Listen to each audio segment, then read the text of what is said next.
Visa आपका जो Romania का वीज़ा लगता है वो पासपोर्ट के ऊपर लगता है या अलग से वीज़ा लग के आता है? अदिल भाई ये वीज़ा पासपोर्ट के ऊपर ही लगता है। ठीक है, वो पासपोर्ट फिर आपका जो एजेंट होता है उसके पास। कंपनी का नाम क्या था? कंपनी का नाम भी बताएं जो रोमानिया के अंदर कंपनी जिसके अंदर आप काम करने के लिए गए। ये पासपोर्ट नहीं है। मैं उन भाइयों से यही कहूँगा कि आप रोमानिया में रहें, रोमानिया में काम करें, वो सबसे बेस्ट है। इधर आने के ख्वाब, सुनहरे ख्वाब छोड़ दें। हाँ, अगर आप लीगल आते हैं तो बेस्ट वो है, तो वो बेस्ट है, बहुत अभी बेस्ट तो है। आ सकते हैं भाई, ठीक है, अभी तो आ वो सकते तो अभी रोमानिया संजन में आ गया, अभी आप आराम से आएँ। ठीक है, आप अपना पूरा प्रोसेस कर नहीं सकते कि ज़ाहिर बात है 25 बंदे और रोमानिया बॉर्डर पे चेकिंग, फिर उसके बाद हंगरी बॉर्डर पे चेकिंग। अस्सलाम वालेकुम दोस्तों, उम्मीद है कि आप तमाम दोस्त खैरियत से होंगे और ठीक ठाक होंगे। आज मेरे साथ मौजूद है पाकिस्तान रावलपिंडी से अब्बास भाई, और आज ये आपको आज किस वीडियो के अंदर बताने वाले हैं कि इन्होंने अपना पाकिस्तान से सफ़र स्टार्ट किया था रोमानिया का, और अल्लाह अल्लाह करके रोमानिया पहुँचे थे। और ये एक ऐसा कंट्री है रोमानिया के बहुत से हमारे पाकिस्तानियों को, यूथ को वीज़े दे रहा है, और बहुत से लोग आज भी 2024 के अंदर भी लोग वीज़े अप्लाई करके भाई यहाँ बाहर आ रहे हैं। बहुत बड़ी अपॉर्चुनिटी है। लेकिन सवाल ये है कि ये रोमानिया आए थे, तो रोमानिया से फिर आगे इनके साथ क्या हुआ, कैसे ये आगे तक आए और रोमानिया कैसे गए, आइए जानते हैं इन्हीं की ज़ुबानी, इनसे स्टोरी जानते हैं। अब्बास भाई, सबसे पहले तो अस्सलाम वालेकुम। सलाम अदील भाई, कैसे हैं आप? ठीक हैं? अल्हम्दुलिल्लाह, शुक्र अल्लाह का। दोस्तों, आपको एक छोटी सी बात बताता जाऊँ स्टार्ट के ऊपर। मेरे साथ ये तकरीबन 1 डेढ़ महीना घर में रहे जहाँ पर ये रह रहे थे। ये स्टोरी आगे चल के ये बताएंगे। तो देखें, बहुत एक टिपिकल स्टोरी होती है कि लोग समझते हैं कि शायद बाहर जाके सब कुछ ही जो है ना बंदे को मिल जाना है, लेकिन आज ये आपको बताएंगे कि अब्बास, ये बताइए कि आपने ये सफ़र कैसे शुरू किया, कैसे आपको वीज़ा मिला और क्या क्या हुआ आपके साथ। अदील भाई, पाकिस्तान से हम रोमानिया आए। ठीक है, उधर कंपनी का वीज़ा था। यह कि उधर काम ठीक है अदील भाई, तो इस वजह से मुझे इटली का बहुत शौक़ था। एक बात बताएं, आप यहाँ पे पाकिस्तान से रोमानिया कितने का वीज़ा आपने लगवाया था? उस टाइम तो अदील भाई 19-20 लाख का मिल गया था। कौन से सन की बात है? ये 2022-23 की 2022 एंड और 2023 के अंदर। अच्छा, कितना टाइम लग गया था वीज़ा लगने में? साल पूरा लग गया था अदील भाई, साल।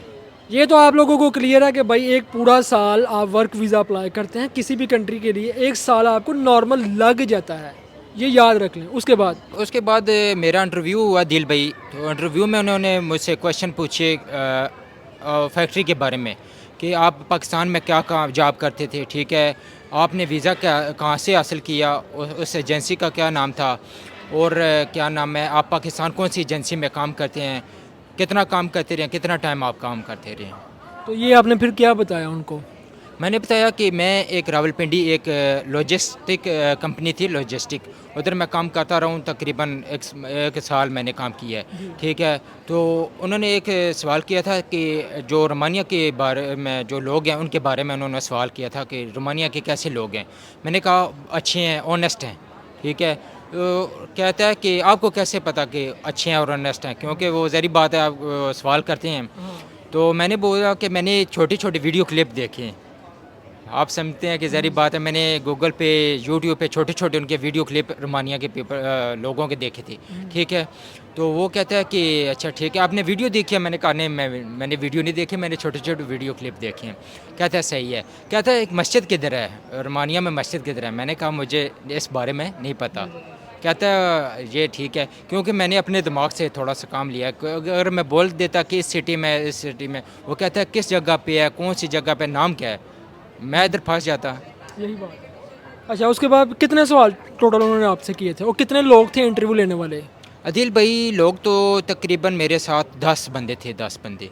तो इंटरव्यू तकरीबन आधे घंटे का इंटरव्यू था। ठीक है। जी। तो जब इंटरव्यू आपका हो गया, क्या कहते हैं कि आपका इंटरव्यू उसी टाइम बता देते हैं या कहते हैं आप जाएं फिर? नहीं अदिल भाई, उसी टाइम नहीं बताते, ये थोड़ा सा टाइम लेते हैं। ये कहते हैं कि हम आपको आपके एजेंट जो है उसको बता देंगे। बता दें। जी। ठीक है। तो उसके बाद कितनी देर बाद पता चल गया कि आपका इंटरव्यू पास हो गया? मेरा तकरीबन अदिल भाई 5-6 माह में आ गया था। जी। वीज़ा लग के आया था? वीज़ा लग गया। अच्छा, वीज़ा ये बताएं, वीज़ा आपका जो रोमानिया का वीज़ा लगता है वो पासपोर्ट के ऊपर लगता है या अलग से वीज़ा लग के आता है? अदिल भाई, ये वीज़ा पासपोर्ट के ऊपर ही लगता है। ठीक है, वो पासपोर्ट फिर आपका जो एजेंट होता है उसके पास आता है। ठीक है, वो फिर एजेंट आपको कॉल करता है कि आप आएँ हमारे ऑफिस में और आप पासपोर्ट ले लें ले लें। जी, जिस पे वीज़ा लगा होता है। उसके बाद फिर आपने टिकट वो खुद करवाई या उन्होंने करवा के दी? नहीं, जो मेरे एजेंट थे ना, उसी में उन्हीं पैसों में ही ना मेरे पास क्या नाम है, टिकट भी था और इधर आने का भी उसी में सारा खर्चा था। और ये टिकट जो हुई थी, ये रिटर्न टिकट उन्होंने दी होगी आपको? रिटर्न टिकट नहीं, रिटर्न टिकट करनी थी दिल पे, रिटर्न टिकट। अच्छा, तो फिर जब आप फ्लाई के लिए निकले हैं, तो एक चीज़ यहाँ पे और बता दें दोस्तों को कि क्या मेडिकल भी होता है आपका रोमानिया के लिए? जी, मेडिकल तो जो मेरा एजेंट था ना, उसके पास मैं गया था उस टाइम, तो वक्त ही उसने मेरा ब्लड टेस्ट किया, इसके अलावा मेरा और कोई टेस्ट नहीं हुआ। यानी कि ब्लड टेस्ट होता है भाई, ठीक है। अच्छा, जब आपका वर्क वीज़ा लग गया, आप फ्लाई किया रोमानिया में, जब एंटर हुए हैं, एयरपोर्ट पे आए हैं, वहाँ पे कौन था आपको रिसीव करने के लिए और वहाँ पे कोई सवाल तो नहीं हुए? अदिल भाई, रोमानिया एयरपोर्ट पे कोई सवाल उन्होंने नहीं किए। हाँ, यह कि कंपनी, जो हमारी कंपनी थी, उन्होंने बहुत अच्छा हमें आके उन्होंने पिक किया है। बड़ी बस आई थी, उन्होंने हमें बड़ा अच्छा प्रोटोकॉल दिया है, बड़ा उन्होंने आके हम लेके गए हैं उधर अपनी कंपनी में, जो जहाँ पे हमारी रहायश थी उधर हमें उन्होंने रखा है, ठीक है, उधर लेके गए हैं। वो कंपनी के कुछ बंदे उन्होंने बस भेजी थी। अच्छा, कंपनी का नाम क्या था? कंपनी का नाम भी बताएं, जो रोमानिया के अंदर कंपनी जिसके अंदर आप काम करने के लिए गए हैं। मैकलर थी। वैसे जो इधर अदिल भाई हम इधर आए ना, जॉनसन कंपनी थी। मैकलर की तरफ से हम इधर आए हैं, और जो कंपनी थी वो जॉनसन कंपनी थी। जी। ठीक है। तो रोमानिया के अंदर आपने क्या देखा? किस सिटी के अंदर रोमानिया में आए थे आप? और वहाँ पे क्या माहौल है काम का, लिविंग का? क्या बंदा एक्सपेंस वहाँ पे मैनेज कर सकता है, वहाँ पे रह सकता है? अदिल भाई, उधर तो ये कि लोग बस कहते हैं ना, आप जिधर भी रहें, ठीक है, अपने आप पे डिपेंड होता है बंदे की। ठीक है। आप खुद ठीक हैं तो सारे आपके साथ ठीक है। आप हकीकत ज़ाहिर है। बात है कि आप किसी के साथ कोई ऐसा बुरा बिहेव नहीं करेंगे, वो आपके साथ बुरा बिहेव नहीं करेंगे। वो हम उधर नए नए गए हैं, ठीक है। और जो हमारा सिटी था वो बुकारेस्ट थे, तकरीबन 5, 6, 7, 8 घंटे का सफ़र था बस में। दैता नाम था उस सिटी का, छोटा सा सिटी था। लोग बड़े अच्छे थे, क्योंकि हम उनके साथ ना कोई इतनी बातचीत थी, क्योंकि हम नए गए थे, हमें ज़बान भी नहीं आती थी उसकी।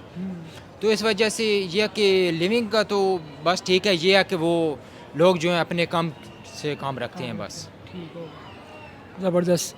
आप ये बताएं कि एक सवाल है बहुत से लोगों का, क्या रोमानिया के अंदर जितनी सैलरी है, आप एक बंदा वहाँ पे काम करके पाकिस्तान में पैसे भेज के अपना भी सर्वाइव कर सकता है? दिल भाई, ज़ाहिर बात है, बिल्कुल यही बात है, क्योंकि वो इधर बहुत बेनिफिट है। अब यह कि हमें थोड़ी सी पे इधर कम लगती है, पर ये मैं तो यही कहना चाहूँगा कि उधर रहना चाहिए, उधर स्टिल काम करना चाहिए। और उधर ठीक है, अगर हाँ आप पैसे कमाते हैं तो आप तकरीबन 2 लाख रुपया पाकिस्तानी आराम इजीली भेज सकते हैं, कोई भेज टेंशन सकते नहीं, हैं। भेज सकते हैं। भाई, पाकिस्तानी 2 लाख रुपया आप रोमानिया के अंदर रहते हुए पाकिस्तान में भेज सकते हो, माशाल्लाह। अच्छा, ज़बरदस्त। अच्छा, ये बताएं कि रोमानिया की लड़कियों के बारे में आपने कोई वहाँ पे देखा माहौल, क्या वो पाकिस्तानी से शादी वगैरह करती हैं? अदिल भाई, क्योंकि मैं तो इतना टाइम नहीं रहा, वो शायद वो कर भी लेते होंगे, पर इतना मुझे एक्सप्लेन, क्योंकि मैं रहा ही 3 हफ्ते रहा हूँ, इसके बाद इधर मैं आ गया था। मुझे इतना अच्छा, अभी ये बड़ा मेन सवाल है कि जितने भी पाकिस्तानी रोमानिया में जाते हैं या किसी और कंट्री से भी हैं, नेपाल से भी बहुत से जाते हैं, इंडियन भी जा रहे हैं, अच्छा क्या रीज़न होती है कि वो आगे की तरफ आ जाते हैं? जैसा कि अभी रोमानिया शेंजन के अंदर आ गया भाई, बायर अगर आपके पास वहाँ का वर्क परमिट है तो आप बायर फ्लाई कर सकते हैं, 3 महीने आपको अलाउ है, बायर और बाय सी, लेकिन बाय रोड नहीं। तो क्या रीज़न क्या है, क्यों लोग ना आगे आ जाते हैं, क्या वजह बनती है, क्या थिंक क्या होती है? अदिल भाई, ये कि हम सोचते हैं कि यार आगे जाके पैसे ज़्यादा होंगे, हमें जॉब मिल जाएंगी, हम वो सुनहरे ख्वाब, ज़ाहिर बात है, वो जो पाकिस्तान से बंदा आता है तो सुनहरे ख्वाब बंदे को, हर बंदे को आते हैं कि यार मैं इटली जाऊंगा, ये होगा, मुझे इजीली जॉब मिल जाएगी, इजीली मैं सरवाइव कर लूँगा। पर इधर बंदा पूछता है, फिर उसको पता चलता है ये चीज़ अभी दोस्त, जितने भी दोस्त देखने वाले हैं भाई, अभी पता चलेगा रियलिटी का। ये बताने वाले हैं आपको रियलिटी क्या है। अब आप ये बताना कि जब आप यहाँ इटली में आए हो, इटली आके इनको सपोर्ट भी थी, इनके रिलेटिव यूके कनाडा वगैरह में इनके रिलेटिव हैं, यूके आई थिंक यूके में इनके अपने ही अजीज़ या इनके भाई हैं, कज़न हैं, पूरी सपोर्ट थी इनको। अब आप ये बताएं, जब आप यहाँ पर आए हैं क्या सीन हुआ है, कितनी देर आपको यहाँ पे वो सब कुछ फेस करना पड़ा है, कैसे चल के आगे मामला था आपके हुए, कब हुए? अदिल भाई, इधर पहुँचते सारी सबसे पहले तो ये कस्तूरा है, जो जिसको हम पुलिस स्टेशन कहते हैं, ठीक है, वो उधर जाएं, उधर आपसे पूछेंगे कि आप इधर क्यों आए, किसी और सिटी में क्यों नहीं गए आप। सबसे पहले तो ये सवाल होता है। आप किसी और सिटी में चले जाएं, इधर जगह नहीं है। फिर इसके बाद इतना जलील करती हैं ना कि आप रोज़ाना डेली आपने इधर कस्तूरे में आना है, ठीक है, आपको कहते हैं चले जाओ, हमारे पास जगह नहीं है। तो ये बहुत जलील करते हैं दिल भाई। फिर आस्ता आस्ता आपको रोज़ाना आते रहती हैं और आते रहती हैं, फिर ये आपकी बहुत मुश्किल से आपकी झील होती है। कितना टाइम लग गया था? अजील में दिल भाई मुझे लग गए थे तकरीबन 2 माह लग गए थे। 2 माह के बाद हुई है, 2 माह 2 माह के बाद हुई। अच्छा ये बताएं, अजील तो हो गई, मतलब कैंप कितनी देर के बाद मिला था आपको, घर कितनी देर के बाद मिला था? 3-4 माह के बाद मुझे झील हुई है अदिल भाई। इसके बाद मुझे 4 माह के बाद मुझे कैंप मिला। 4 माह के बाद। जी। अच्छा 4 माह आप ये बताएं देखने वालों को कि 4 माह कहाँ पर रहे, सरवाइव कैसे किया? ज़ाहिर है अगर आपने बाहर रहना है तो कैसे सरवाइव करना, खाना पीना कैसे? अदिल भाई ज़ाहिर बात है, आप इधर वो जो हम तो अल्हम्दुलिल्लाह मुझे स्पोर्ट से, जैसे आपने बात की आगे, ठीक है, जिसके पास स्पोर्ट नहीं है, मैं उन भाइयों से यही कहूँगा कि आप रोमानिया में रहें, रोमानिया में काम करें, वो सबसे बेस्ट है। इधर आने के ख्वाब, सुनहरे ख्वाब छोड़ दें। हाँ, अगर आप लीगल आते हैं तो बेस्ट वो है, तो वो बेस्ट बहुत है, बेस्ट अभी है। तो आ सकते हैं, ठीक है, अभी तो आ वो तो अभी रोमानिया संजन में आ गया। अभी आप आराम से आएँ, ठीक है, आप अपना पूरा प्रोसेस करके आएँ। हम प्रोसेस के बगैर आए थे, डंकी ट्रेले में डंकी लगा के आए हैं दिल भाई, ठीक है। और इधर जो पहुँचे हैं तो बहुत बुरा हाल है दिल भाई। लोगों को मैंने देखा बाहर सोते हुए, ठीक है। तो हम तो अल्हम्दुलिल्लाह रैश में रह के आपके साथ ही रह के आए हैं। कितना किराया था वहाँ पे? 150 रुपया, 150 रुपया दिल भाई। 150 किराया था भाई, मैं भी 150 ही दे रहा हूँ। ये किराया भी मैंने निकाला है। 15 तारीख है आज, कल सुबह 15 सोमवार को, तो 15 तारीख को भाई किराया देना। भाई ने कहा कि किराया लेकर ना सुबह डालना किराया आगे से मालिक को। अच्छा जी। तो खाने पीने का कितना खर्चा आ जाता था? दिल भाई तकरीबन 100 भाई 250 यूरो, कुछ करो ना करो 250 यूरो आपकी कंडी के ऊपर है। आपने देना है तो घर में रहना है, चाहे आपका कोई कज़न है, कोई रिश्तेदार है। फैमिली की बात नहीं करता कि वाले साहब हैं या भाई है, वो अलग बात है। लेकिन जितने भी बाकी रिश्ते होते हैं ज़्यादातर उनके अंदर आपको मैनेज करना पड़ता है, सीधी सी बात है। वो आपको रख लेंगे, लेकिन अगर कोई नहीं है तो फिर आपको पता है फिर क्या होगा, मुश्किल हो जाती है। तो अच्छा कैंप मिल गया फिर आपको? जी। कैंप मिल गया जी, अल्लाह का शुक्र, कैंप मिला है। तो कैंप में गए हैं, फिर उसके बाद इन्होंने हमें मसलन पेपर वर्क आस्ता आस्ता शुरू हो गया हमारा। तो ये है कि ये, हाँ, पहले तो बहुत जलालत है दिल भाई, क्योंकि आप इधर आते हैं तो आपको ये इतना जलील करते हैं। फिर उसके बाद ये कैंप के लिए जलील करते हैं। हाँ, आपको कैंप मिल जाता है, फिर जी आपको हर दफ़ा ना ये नई से नई आपको कोई अपॉइंटमेंट दे देते हैं। मसलन पीली से जोर के लिए दे देते हैं, फिर इसके बाद वो डॉक्टरी के लिए देते हैं, फिर मेडिकल कराओ, फिर मेडिकल का मसला है, फिर बहुत मसले हैं इधर दिल भाई, बहुत मसला है। यही बात है ना, यही बात है कि जब आपने किसी भी कंट्री में रहना है आपने सब कुछ वहाँ पे फेस करना है। बाहर आपको नज़र आ रहा है कि ये बैठे हुए हैं, ये एंजॉय कर रहे हैं, ये कपड़े, ये वो, इसके पीछे बहुत बड़ी काविश, बहुत बड़ी मेहनत है। और अपॉइंटमेंट यहाँ पर बहुत ज़्यादा होती हैं। अगर आप इनकी अपॉइंटमेंट्स को मिस करते हैं तो ये आपके डॉक्यूमेंट्स के लिए बहुत से मसले बना देते हैं। आपको ये सब कुछ करना पड़ता है, ठीक है, यही बात है। अच्छा एक चीज़ बताएं आप अब्बास, के जब आप रोमानिया से आगे की तरफ आ रहे थे, ट्रक में आए थे, क्या सीन हुआ था वहाँ पे, कितने लोग थे? दिल भाई हमारे साथ टोटल 25 बंदे थे। ट्रक में आए हैं हम, और 25 बंदे थे। और आप सोच नहीं सकते कि ज़ाहिर बात है 25 बंदे, और रोमानिया बॉर्डर पे चेकिंग, फिर उसके बाद हंगरी बॉर्डर पे चेकिंग, उसके बाद बहुत से जो रास्ते में बॉर्डर आते हैं उस पर चेकिंग है। तो वो जगह जगह रुकना चलना ये बड़ा मसला होता है। ये और जब आप यहाँ पर आए तो किस जगह पे उतरे थे?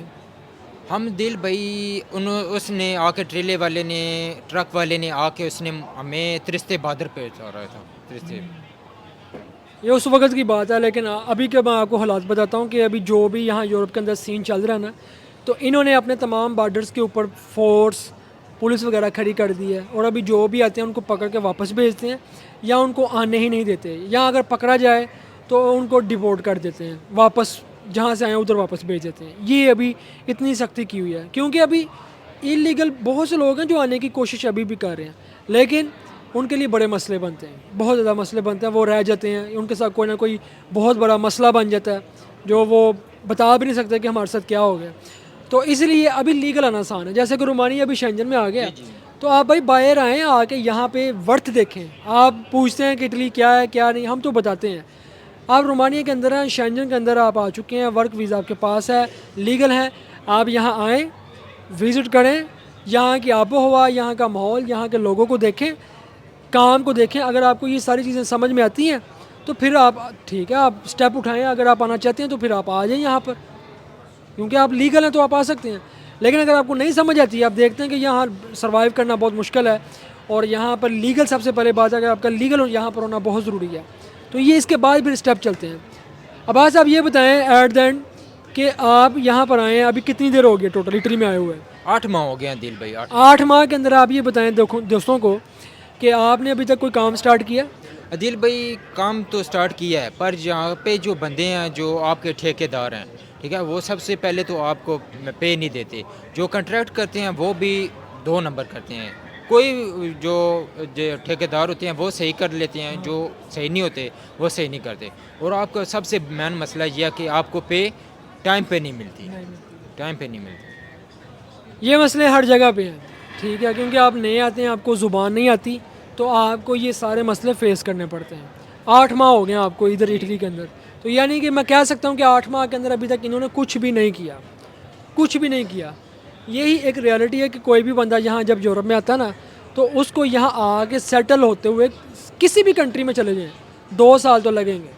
2 सालों के बाद उसको समझ आएगी अब मैंने करना क्या है। लेकिन इन 2 सालों के अंदर आपको लाइसेंस करना पड़ेगा, आपको ज़ुबान सीखनी पड़ेगी, आपको काम का बेसिक समझना पड़ेगा, कौन कौन से काम यहाँ पे अच्छे हैं जो मैं कोर्सेज़ करके आगे बढ़ सकता हूँ। अगर ये नहीं करते तो फिर आप फिर ज़ीरो से हैं, ज़ीरो पर ही हैं, कुछ भी नहीं आपका बनेगा। अब आज कोई आप पैगाम देना चाहो, जितनी भी पाकिस्तान की या कोई भी कंट्री से जो वीडियो देख रहे हैं, कोई पैगाम उनको क्या देना चाहेंगे? जो पाकिस्तान से हमारी यूथ आना चाहती है, वर्क वीज़ों के लिए परेशान है, लोग बाहर आना चाहते हैं, क्या पैगाम है उनके लिए? अदिल भाई मैं तो यही पैगाम दूंगा कि अगर आपको पाकिस्तान में अच्छी जॉब मिलती है वेल एंड गुड, नहीं तो अगर आप रोमानिया के लिए ट्राई कर रहे हैं तो रोमानिया सबसे बेस्ट है। अगर आप रोमानिया से इटली आना चाहते हैं, अभी तो शेंजन में आ गए, ये है कि आप लीगल तरीके से आएँ, सबसे बेस्ट है। अगर आप अनलीगल आ रहे हैं तो मैं ये मशवरा दूंगा अपने भाइयों को कि आप अनलीगल बराए मेहरबानी ना आएँ, क्योंकि बहुत सारे मसले हैं इधर, बहुत सी परेशानियाँ हैं इधर इटली में। परेशानी हर जगह पे है, मुश्किलात हर जगह पे हैं। और सबसे बड़ी बात मैं आपको आखिर पे एक पैगाम देना चाहता हूँ कि जब आप यूरोप की तरफ आते हैं तो ये याद रखें कि यूरोप आके एक बंदा पीछे से कट ऑफ हो जाता है। कोई भी बंदा किसी भी एज के अंदर बाहर आता है तो ये याद रख लें, आपके 5 से 6 साल 7 साल परदेश के अंदर हैं जो आपने तन्हाइयों का सफ़र करना और काटना है। 100 में से 2% ऐसे लोग होंगे जो शायद आके यहाँ पर जल्दी उनको पेपर मिल जाएं, शायद, तो वो अपने मुल्क वापस जा सकें। लेकिन 98% यहाँ पर वो लोग हैं जिनको 10-10 साल हो गए वापस नहीं जा सके। ये याद रख लें, परदेश ऐसा है। अगर लीगली आते हैं तो फिर तो क्या ही बात है, लेकिन अगर गैर कानूनी तरीके से कोई भी बंदा ये इरादा करता आने का, तो वो याद रखें सबसे पहले अपनी जान का नुकसान करेगा, वो अपनी जान गंवा सकता है। सोचना आपने खुद है। आपके पास वर्क वीज़े के ऊपर आने के ऊपर, लीगल आने के ऊपर, स्टडी बेस के ऊपर आने पे बहुत से रास्ते अवेलेबल हैं, आप आ सकते हैं, कोई मुश्किल नहीं है। अभी ऑनलाइन का दौर है, वेबसाइट्स का दौर है कि आप अप्लाई करके एम्प्लॉयर ढूंढ के आ सकते हैं। दुआ में याद रखिएगा, मिलते हैं हम आपको फिर किसी व्लॉग में, तब तक आप हमें दें इजाज़त। अल्लाह हाफिज़।